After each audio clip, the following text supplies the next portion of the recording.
হাতে ফেলাইন দিয়ে সব ধুয়েছি, বুঝেছেন না? কোনো চিন্তা করবেন না। আসবাবপত্রের কথা বলছেন তো, কোনো চিন্তা করবেন না। আমাদের নন্দমিস্ত্রি, কালী মিস্ত্রি ভাই, নন্দমিস্ত্রি তৈরি হয়ে গেছে, সব পালিশ করছে সব।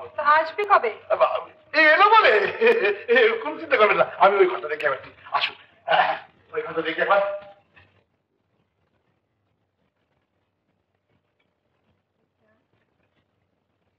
শোন শোন শোন, বাজারে যেতেই হবে তো।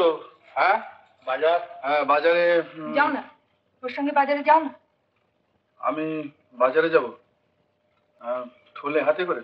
ও চলো মদন, আমরাই বাজারে যাই। শোনো না, বলছিলাম যে এত খাটাখাটনি হলো, একটু চাটা হলে। কি তোমার আবার খাটাখাটনি কিসের? না না, আমি খাটিনি, মানে তুমি খাটাখাটনি করবে তো, আমি দেখলাম। ওই ঘরে স্টোভ আছে, যাও চা বানিয়ে খাও।